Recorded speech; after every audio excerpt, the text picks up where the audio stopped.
Hello foodies, welcome back to JR vlogs. ఈరోజు అయితే మనం ఎంతో రుచికరమైన ప్రాన్స్ బిర్యానీ ఎలా చేసుకోవాలో చూసేసుకుందాం. ఫస్ట్ అయితే తొక్క వలిచి పెట్టుకున్న ప్రాన్స్ తీసుకొని కొంచెం ఉప్పు పసుపు వేసుకొని శుభ్రంగా వాష్ చేసుకోండి.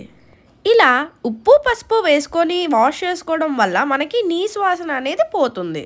ఇప్పుడు ఈ రొయ్యల్లోకి కొంచెం మసాలా ముద్ద, పావు టీ స్పూన్ పసుపు, 1 టేబుల్ స్పూన్ కారం, ఇంకా సరిపడినంత ఉప్పు వేసుకొని బాగా కలుపుకోండి. ఇలా కలుపుకున్న రొయ్యల మిశ్రమాన్ని ఒక అరగంట పాటు నాననివ్వండి.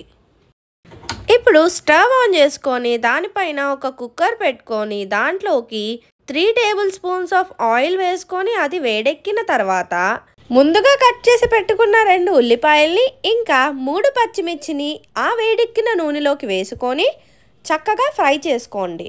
ఈ ఉల్లిపాయలని మధ్య మధ్యలో గరిటెతో కలుపుతూ బాగా వేయించుకోవాలి. ఈ విధంగా ఉల్లిపాయలు వేగిన తర్వాత ముందుగా మనం మ్యారినేట్ చేసుకొని ఉంచుకున్న రొయ్యలని దానిలో వేసుకొని బాగా వేయించుకోండి. ఈ రొయ్యలని అడుగు పట్టకుండా మధ్య మధ్యలో గరిటెతో కలుపుకోండి. రొయ్యలు వేగుతున్న కొద్దీ ఏ విధంగా కలర్ మారుతున్నదో గమనించారా? ఈ విధంగా రొయ్యలు వేగిన తర్వాత కట్ చేసి పెట్టుకున్న పెద్ద సైజ్ టమాటాని దానిలోకి వేసుకొని గరిటెతో కలుపుకోండి. ఈ మిశ్రమం అంతా దగ్గరికి అయినంత వరకు బాగా వేయించుకోండి. మనకి ఈ కన్సిస్టెన్సీ వచ్చిన తర్వాత 1 టేబుల్ స్పూన్ మసాలా ముద్దని వేసుకొని బాగా వేయించుకోండి.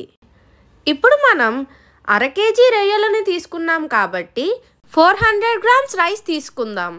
ఇప్పుడు ఆ 400 గ్రామ్స్ ఆఫ్ రైస్ని ఈ మిశ్రమంలోకి వేసుకొని బాగా మిక్స్ చేసుకోండి.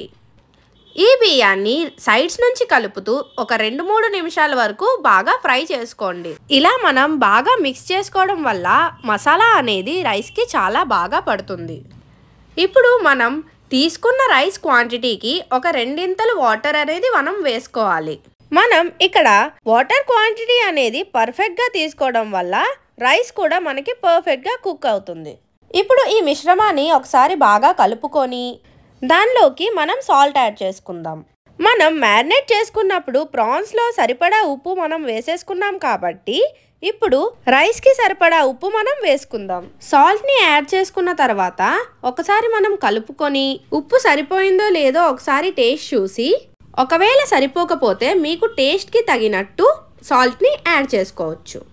ఆ తర్వాత మనం 2 టేబుల్ స్పూన్ల పెరుగు వేసుకొని బాగా కలుపుకుందాం. ఎలా కలుపుకోవాలంటే మనకి దానిలో పెరుగు బాగా కలిసిపోవాలి. ఇప్పుడు దీనిలోకి అరచెక్క నిమ్మరసం వేసుకొని బాగా మిక్స్ చేసుకోండి. అన్నీ వేసుకొని బాగా మిక్స్ చేసుకున్న తర్వాత ఇలా ఉడుకుతున్నప్పుడు కుక్కర్ మూత అనేది మనం పెట్టేసుకుందాం. ఇప్పుడు 2 విజిల్స్ వచ్చినంత వరకు ఉంచుకొని స్టవ్ అనేది ఆఫ్ చేసేసుకోండి. ఇప్పుడు ఒక 10 నిమిషాల తర్వాత విజిల్లోని ఆవిరంతా పోయిన తర్వాత కుక్కర్ మూత అనేది తీసుకోండి. చూస్తున్నారు కదా ఎంత బాగా వచ్చిందో మన ప్రాన్స్ బిర్యానీ. ఒకసారి కింద నుంచి మీదకి కలుపుకోండి. ఈ విధంగా కలపడం వల్ల మన బిర్యానీ అనేది ఈవెన్గా కలుస్తూ పొడి పొడిగా పర్ఫెక్ట్ కన్సిస్టెన్సీలో మనకి బిర్యానీ అనేది రెడీ అయిపోతుంది. ఇలా రెడీ అయిపోయిన మన బిర్యానీని సర్వింగ్ బౌల్లోకి తీసుకొని కొత్తిమీరతో గార్నిష్ చేసుకుందాం. సో మీరు కూడా ఇదే స్టైల్లో ప్రాన్స్ బిర్యానీ ట్రై చేసి చూడండి. Thanks for watching. Please subscribe to JR vlogs.